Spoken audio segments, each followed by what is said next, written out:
नमस्कार प्यारे विद्यार्थियों, मैं मोनू चौधरी ज्योग्राफी की इस ऑनलाइन जर्नी में आपका हार्दिक स्वागत करता हूं। आज का वीडियो लेक्चर बहुत ही खास होने वाला है और वो खास इसलिए होने वाला है क्योंकि इस वीडियो लेक्चर में हम पढ़ेंगे ज्योग्राफी क्या है, ज्योग्राफी में किसका अध्ययन होता है, ज्योग्राफी का अध्ययन कब से शुरू हुआ और ये किन किन अलाइनमेंट का अध्ययन करते हुए अपने अध्ययन को पूरा करती है। तो चलिए शुरू करते हैं वीडियो लेक्चर को भूगोल एक सामान्य परिचय से। भूगोल को समझने से पहले हमें ग्रीक और यूनानी लोगों को जानना पड़ता है, क्योंकि ग्रीक और यूनानी लोग ही वे लोग हैं जिन्होंने भूगोल को सबसे पहले जानने का प्रयास किया। इन्होंने ईसा मसीह जिस समय पैदा नहीं हुए थे, जिस समय ईसा मसीह का जन्म नहीं हुआ, उससे पहले ही इन्होंने ईसा मसीह से पहले ज्योग्राफी का जो है वो ज्ञान जानना शुरू कर दिया। यानी कि भूगोल का अध्ययन जो है वो 276 से लेकर 194 ईस्वी पूर्व में ही शुरू हो गया। कैसे? ईसा मसीह का जो जन्म है उससे पूर्व का जो समय है उसको हम ईस्वी पूर्व कहते हैं, और ईसा मसीह जो है उनके जन्म के बाद का जो समय है उसको हम ईस्वी कहते हैं। यानी कि ईस्वी पूर्व जो होता है वो माइनस में चलता है, जैसे कि 7, 6, 5, 4 इस प्रकार चलेगा, जबकि ईस्वी जो होता है वो प्लस में चलता है, 6, 7, 8, 2022, 2023 ऐसे चलता है। तो जब ईसा मसीह नहीं पैदा हुए थे, जिनका ईसा मसीह का जन्म नहीं हुआ, उससे पहले किसका अध्ययन शुरू हो गया? ज्योग्राफी का अध्ययन शुरू हो गया।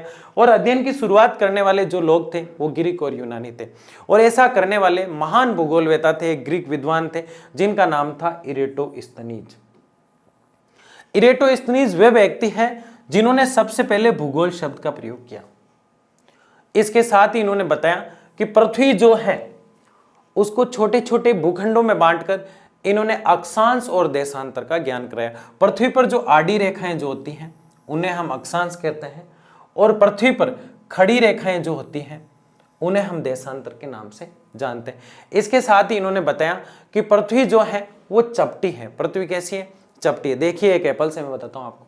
इन्होंने बताया कि पोलर जो होता है वहां से पृथ्वी कुछ कुछ चपटी दिखाई देती है, बाकी गोलाकार कह सकते हैं आप, लेकिन पूरी तरह से गोल नहीं है। जैसे ये एप्पल पूरी तरह से गोल नहीं है। पोलर यानी ध्रुव जो होता है इसको पोलर कहते हैं हम, ये पोलर कहलाता है, जिसको हिंदी में हम ध्रुव के नाम से जानते हैं, ये वाला, ये और ये क्षेत्र। तो पृथ्वी पूरी तरह से क्या है? गोल नहीं है, चपटी है। जैसे एक एग्जाम्पल मैं और देता हूं आपको। जैसे मेरे पूरे चेहरे को हम पृथ्वी मान लेते हैं, तो कहीं हिमालय पर्वत उठा हुआ, कहीं सवाना घास उगा हुआ, कहीं प्रशांत महासागर धसा हुआ, तो कुछ उबड़ खाबड़ सा जो होता है उसको हम चपटी के नाम से पुकारते हैं। तो ये किसने बताया? इरेटोस्थनीज ने।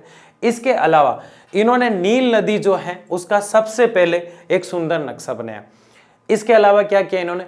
इसके अलावा इन्होंने पूरे साल में 365.25 दिन होते हैं, ये बताने वाले व्यक्ति भी कौन है? इरेटोस्थनीज है। तो इरेटोस्थनीज वे व्यक्ति है जिन्होंने बहुत कुछ किया ज्योग्राफी के लिए, लेकिन कहते हैं दोस्तों जो वस्तु जहां होती है उसकी वैल्यू वहां के लोगों को समझ में ही नहीं आती है।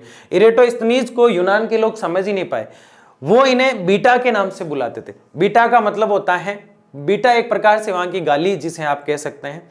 बीटा का अर्थ होता है कि जो व्यक्ति किसी भी विषय में अपना ज्ञान जो है वो पूरा नहीं कर पाया, या जो भी काम वो करता है उसको कभी भी पूरा नहीं कर पाया, वो इरेटोस्थनीज के लिए कहा गया। लेकिन इरेटोस्थनीज एक महान भूगोलवेता थे। इसी कारण जो ये अध्ययन है अधूरा कुछ कुछ छोड़ देते हैं, और इस ज्ञान को पूरा और व्यवस्थित करने का जो कार्य करते हैं वो करते हैं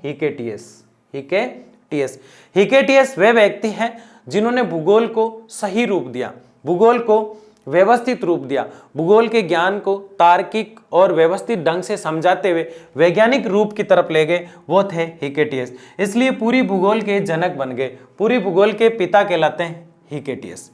क्यों? क्योंकि इन्होंने एक बहुत प्यारी किताब लिखी जिसको हम पेरिप्लस के नाम से जानते हैं। कुछ लोग उसे पूरे विश्व का जो भूगोल है उसका प्रथम ग्रंथ कहते हैं, कुछ लोग उसे तटीय सर्वेक्षण के नाम से जानते हैं, लेकिन उसका सही नाम जो है, व्यवस्थित नाम जो है, वो है जस पीरियडस। बहुत अच्छी किताब है। इन्होंने इस किताब के अंदर पूरी जो ज्योग्राफी है, पूरी जो भूगोल है उसको पूरी तरह से खोल के रख दिया। सबसे पहले ये क्या करते हैं? सबसे पहले ये ज्योग्राफी जो शब्द है उसी को छोटे छोटे टुकड़ों में बांटकर उसका अर्थ हमें समझाते हैं। तो यहां तक आपके समझ में आ गया। अब जो ज्योग्राफी का जो अर्थ ये समझाते हैं उसको हम समझते हैं। ये कहते हैं कि ज्योग्राफी जो है वो 2 शब्दों से मिलकर बना है, पहला ज्यो और दूसरा ग्राफो, कुछ नहीं करना है, ये वाई जो है इस वर्ड को खोलते ही ओ हो जाता है, बस इतना आपको याद रखना है। ज्यो प्लस ग्राफो, ज्यो का अर्थ ये क्या बताते हैं, पृथ्वी, और ग्राफो का अर्थ ये क्या बताते हैं, वर्णन करना। अतः हिकेटियस कहते हैं जस पीरियडस किताब में कि पृथ्वी का सही ढंग से अध्ययन करना ही क्या है, ज्योग्राफी है। इसके अलावा आगे देखिए, यूनानी जो होते हैं वो पृथ्वी को कैसा मानते हैं, चपटी हमने बात की अभी एप्पल के उदाहरण से, पृथ्वी को जियोइड मानते हैं। अरस्तु जो है वो भी पृथ्वी को जियोइड मानता है, जियोइड यानी चपटी। भारतीय लोग कैसा मानते हैं, गोलाकार, क्योंकि हम अर्थ लगाते हैं पृथ्वी मतलब भूमि, भूमि का भू जो हो गया, भूगोल का जो भू है उसको हम भूमि से जोड़ देते हैं, पीछे गोल आ ही रहा है उसको हम गोलाकार कर देते हैं, तो हमारे लिए तो आज भी कैसी है, गोलाकार है। लेकिन वास्तविक रूप से पृथ्वी कैसी है, चपटी है। यहां तक आपको समझ में आ गया, आगे बढ़ते हैं। भूगोल के प्रकार, भूगोल को दो रूपों में पढ़ा जाता है। एक तो वो भूगोल जो पृथ्वी के भौतिक पैलेसों का या फिजिकल पार्ट का, बनावट का या संरचना का अध्ययन करेगा, और एक वो भूगोल जो उस संरचना पर, बनावट पर रहता है, उस मानव का अध्ययन करेगा। तो वो जो मानव का अध्ययन करेगी वो तो कौन है, मानव भूगोल, और जो पृथ्वी की बनावट संरचना का अध्ययन करेगी वो कौन है, भौतिक भूगोल। तो सबसे पहले हम जानेंगे कि भौतिक भूगोल क्या है। तो देखिए, भौतिक भूगोल जो है उसकी भी अपनी शाखाएं हैं। भौतिक भूगोल की वायुमंडल शाखा है, जैवमंडल भूगोल की शाखा है, स्थलमंडल भूगोल है, मानचित्र भूगोल है। इसमें ज्यादा इतना डिफिकल्ट नहीं कि भाई भूगोल की शाखाएं फिर भूगोल, इसको हम अलाइनमेंट भी कह सकते हैं, इसके तत्व भी कह सकते हैं। जैसे भौतिक भूगोल जो है वो वायुमंडल का अध्ययन करता है। कैसे करता है, वायुमंडल यानी कि एटमॉस्फेयर, इसका पहला मंडल होता है सौरमंडल, ट्रोपोस्फेयर, यानी सौरमंडल, समताप मंडल, मध्य मंडल, ओजोन मंडल और बहिर्मंडल। इन सब का अध्ययन कौन करता है, भौतिक भूगोल। किस टॉपिक में, वायुमंडल में। यहां तक आपके समझ में आया। दूसरा है जैवमंडल। जैवमंडल में किसका अध्ययन किया जाता है, जीवों का अध्ययन किया जाता है। कैसे अध्ययन किया जाता है, जैसे एग्जाम्पल लेते हैं हम, राजस्थान की गोडाउन पक्षी का, जो राजस्थान का राज्य पक्षी भी कहलाता है, राजस्थान के गोडाउन का हम अध्ययन कर रहे हैं तो किस में आएगा, जैवमंडल में। जैसे हम यूपी की सारस जो वहां की राज्य पक्षी, उसका अध्ययन कर रहे हैं, वो भी किस में आएगी, जैवमंडल में। जैसे हम बिहार के जो गोरैया पक्षी है वहां का राज्य पक्षी, उसका अध्ययन कर रहे हैं तो किस में आएगा, जैवमंडल में। यानी जैवमंडल में जीवों का अध्ययन आता है। जरूरी नहीं है वो पक्षी हो, राज्य पक्षी हो, कुछ भी जीव हो उसका किस में अध्ययन आ जाता है, जैवमंडल में। अब आता है स्थल मंडल। स्थल मंडल में क्या होता है, स्थल मंडल में स्थलों का अध्ययन किया जाता है। कोई मैदान है, कोई घाटी क्षेत्र है, कोई पर्वतीय क्षेत्र है। जैसे हम एग्जांपल लेते हैं पर्वतीय क्षेत्र का, जैसे राजस्थान के माउंट आबू का अध्ययन करना है तो किस में आएगा, स्थल मंडल में। जैसे यूपी के कैमूर पर्वतों का अध्ययन करना है तो किस में आएगा, स्थल मंडल में। जैसे बिहार के बोलता पर्वतों का अध्ययन करना है तो किस में आएगा, स्थल मंडल में। यानी किसी भी फिजिकल पार्ट जो स्थल पर है उसका अध्ययन कर रहे हैं तो किस में आ रहा है, स्थल मंडल में। इसके अलावा चौथा जो पॉइंट है वो बहुत महत्वपूर्ण है, मानचित्र। समझते हैं इस बात को। मानचित्र के बगैर तो अध्ययन संभव ही नहीं है। लेकिन आपको यह पता होना चाहिए कि मानचित्र जो है वो कितने प्रकार के होते हैं, 3 प्रकार के। कितने प्रकार के होते हैं, 3 प्रकार के। पहला होता है भौतिक मानचित्र, दूसरा होता है राजनीतिक मानचित्र, और तीसरा होता है थैमेटिक मानचित्र। यानी कि फिजिकल मैप, पॉलिटिक्स या पॉलिटिकल मैप और थैमेटिक मैप। अब जो भौतिक मैप जो होता है, जिसे हम भौतिक मानचित्र कहते हैं, वो क्या करता है, भौतिक मानचित्र पृथ्वी की जो भौतिक चीजें होती है उन सबको मैप में दर्शा देता है, वो भौतिक मानचित्र होता है। ये स्टेट यानी राज्य की बाउंड्री को कभी नहीं बताता है। राजनीतिक मैप क्या करता है, राजनीतिक मैप राज्यों की बाउंड्री को बताता है। जैसे गुजरात, बिहार, यूपी कहाँ तक है और कहाँ खत्म हो रहा है, झारखंड कहाँ तक आता है, यूपी कहाँ तक आता है, बिहार की सीमा कहाँ तक लगती है, एमपी की सीमा कहाँ तक लगती है। ये सब अध्ययन करने वाला कौन सा है, राजनीतिक मैप। जबकि भौतिक मैप क्या है, सिर्फ भौतिक चीजों का अध्ययन करता है। अब आता है थैमेटिक। थैमेटिक बिल्कुल ब्लैंक होता है, वो किसी एक बिंदु को दर्शाता है। जैसे भारत में वन, भारत के अंदर वनों का हमें अध्ययन करना है और दर्शाना है मैप में, या भारतीय रेल मार्गों को दर्शाना है तो रेल मार्ग का अध्ययन करते हैं तो सिर्फ रेल मार्गों को ही दर्शाएंगे, उसमें दूसरी कोई चीज नहीं होगी उसमें। वनों का अध्ययन करते हैं तो सिर्फ वन मार्ग ही दर्शाएंगे, उसमें सिर्फ वनों को ही दर्शाएंगे, मतलब वन ही वन दिखेंगे, उसमें दूसरी कोई चीज नहीं दिखती। तो थैमेटिक जो होता है वो तीसरा मैप होता है जो पर्टिकुलर पॉइंटों का, पर्टिकुलर एक बिंदु का अध्ययन करता है, एक ही वस्तु का अध्ययन करता है। जबकि हम अध्ययन की दृष्टि से स्टडी करने वाले जो बच्चे होते हैं वो ज्यादातर कौन से मैप का प्रयोग करते हैं, राजनीतिक मैप का। ठीक है, तो ये भौतिक भूगोल जो है जिसके जनक पॉलिडोनियन कहलाते हैं, जिसके पिता कौन कहलाते हैं, पॉलिडोनियन, और ये इन अलाइनमेंट का अध्ययन करता है। इसके बाद आता है मानव भूगोल। मानव भूगोल जो है उसको व्यवस्थित रूप देने का कार्य किया फ्रेडरिक रेडजेल ने।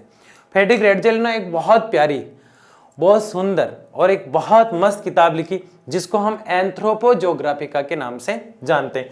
उसमें वो बताते हैं कि मानव भूगोल जो है उसका अध्ययन क्षेत्र आर्थिकी का अध्ययन करना, अधिवास का अध्ययन करना, परिवहन का अध्ययन करना और औद्योगिक क्षेत्रों का अध्ययन करना है। फ्रेडरिक रेडजेल की हेल्प भी करती है एलन सैंपल, और वो इन तत्वों को समझाने का कार्य इस प्रकार करते हैं। आर्थिकी जो होती है मानव भूगोल का पार्ट है। आर्थिकी में कौन व्यक्ति या कौन सा मानव अपनी जीविका चलाने के लिए जीविकोपार्जन यानी पैसा, इकोनॉमी कहां से लेके आ रहा है, वो अपने जीवन को चलाने के लिए कौन से कार्य कर रहा है, कौन सी आर्थिक गतिविधियां कर रहा है, वो किस में आती है, आर्थिकी में। ये किसका अध्ययन है, मानव भूगोल का। ठीक है।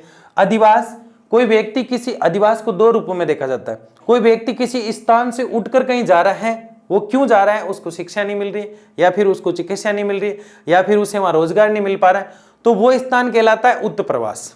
और जहां वो पहुंच रहा है वो क्या कहलाता है, आप्रवास। तो ऐसे बिंदु का अध्ययन किसमें किया जाता है, अधिवास। अब मैं एक एग्जांपल देता हूं। जैसे मैं घर से यहाँ आया स्टूडियो में जो वीडियो शूट करने के लिए, तो मैं घर से उठ कर आया, मतलब मेरा उद्गम घर से हुआ, तो वो स्थान मेरे लिए क्या है, उत्प्रवास। और जहां मैं पहुंचा हूं वो क्या होता है, आप्रवास। तो ऐसी चीजों का अध्ययन किसमें आता है, अधिवास। प्रवास वगैरह सब किसमें आ जाते हैं, अधिवास।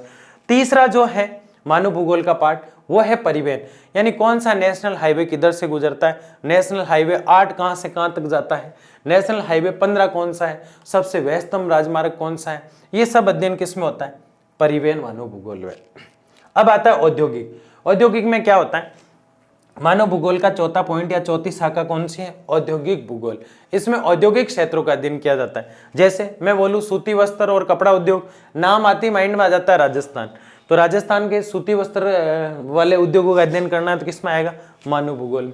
जैसे मैंने कहा कांच उद्योग, तो अपने आप माइंड में आता है बिहार का पटना। जैसे मैं बोलूं चमड़ा उद्योग, तो अपने आप यूपी का कानपुर माइंड में आता है चमड़ा उद्योग। तो औद्योगिक क्षेत्रों का अध्ययन भी किसमें आता है, मानव भूगोल में। तो हमने देखा भूगोल दो प्रकार की होती है, मानव भूगोल और भौतिक भूगोल, या भौतिक भूगोल या मानव भूगोल के दो, कोई फर्क नहीं पड़ता। इसके जनक पॉलिडोनियन और इसके जनक फ्रेडरिक रेडजेल। तो आगे बढ़ते हैं, यहां तक समझ में आ रहा है, ठीक है। भौतिक भूगोल, इसको थोड़ा और समझाने का प्रयास किया है। भौतिक भूगोल क्या ये बता रहे हैं, ये कह रहे हैं कि भूगोल जो है, भौतिक भूगोल भूगोल की एक आधारभूत शाखा है। यानी कि ये भूगोल जो है ये कुछ भी नहीं है, कौन नहीं होती है जब इसके साथ, भौतिक भूगोल, क्योंकि ये इसी पर टिकी हुई है, ये इसका आधार है। कैसे, मैं एक उदाहरण लेता हूं, मैं एक वटवृक्ष की बात करता हूं। वटवृक्ष एक बहुत बड़ा वटवृक्ष है और उसकी जड़ें जो है उसको आप काट दो तो क्या वटवृक्ष रह पाएगा।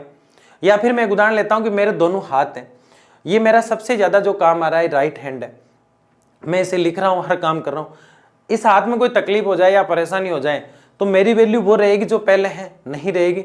तो वटवृक्ष या हाथ के उदाहरण से हमने समझा भौतिक भूगोल अगर नहीं रहे तो भूगोल की कोई वैल्यू नहीं रहेगी। यानी भूगोल जो है वो किस पर टिकी है, भौतिक भूगोल। कहने को तो भूगोल की दो ब्रांचेज है, भौतिक भूगोल और मानव भूगोल, लेकिन भौतिक भूगोल जो है वो किस पे, भौतिक भूगोल जो है उसी पे टिका है कौन, मुख्य भूगोल, ठीक है, क्योंकि आधारभूत है ये इसका।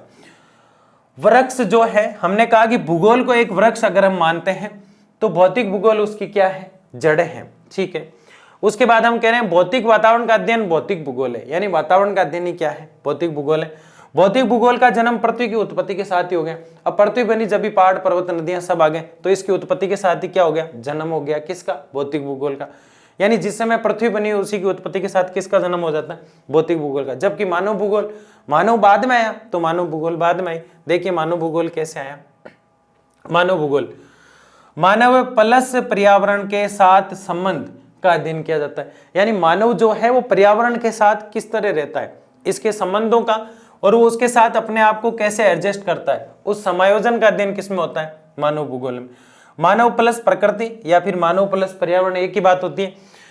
ये तो कह रहा है मानव प्लस पर्यावरण के साथ उसके संबंध कैसे हैं, इसका अध्ययन कौन करेगा, मानव भूगोल। दूसरा, मानव प्रकृति के साथ कैसे समायोजन करता है, इसका अध्ययन भी कौन करता है, मानव भूगोल। तीसरा देखिए, मानव का उद्गम, यानी मानव कैसे पैदा हुआ, किस प्रकार से अपने आप को डेवलप किया। आप जानते पहले आदि मानव था, पत्ते लपेटता था, फिर एक दिन पत्तों को बकरी खा गई, फिर नंगा हो गया।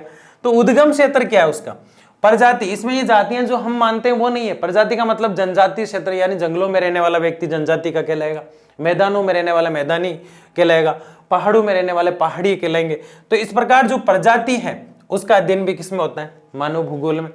वितरण, जनसंख्या का फैलाव, कितनी जनसंख्या कहां तक फैली हुई, इसका अध्ययन किसमें आता है, वितरण के तहत हम मानव भूगोल में अध्ययन करते हैं। प्रति वर्ग किलोमीटर में रहने वाले लोगों की संख्या जनसंख्या घनत्व कहलाती है। ये कहाँ का ज्यादा है, कहाँ का कम है, अगर कम है तो क्यों है, ज्यादा है तो क्यों है।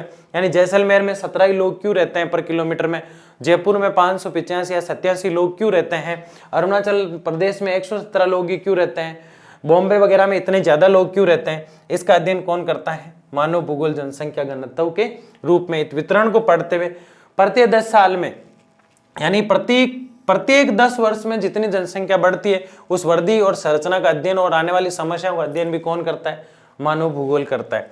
इसके अलावा अधिवास और ग्रामीण नगरीय अधिवासों का वर्णन भी कौन करता है। अधिवास यानी जहां व्यक्ति निवास करता है, गांव का व्यक्ति जो है वो शहर में जाता है, इसको हम जनांकीय संक्रमण के नाम से जानते हैं। ये खेती करता था यहाँ पे और यहाँ आके ये क्या करेगा, उद्योगों में काम करेगा। तो गांव से नगर में जो जनसंख्या निवास करती है उसको ग्रामीण और नगरीय अधिवास के नाम से हम जानते हैं। नगरीय अधिवास का वर्णन हमने समझा। आज के वीडियो लेक्चर में इतना ही। हम भूगोल को बेसिक समझ पाए हैं ताकि ये जान पाए कि भूगोल वास्तविक रूप से किस प्रकार का कार्य करता है। धन्यवाद।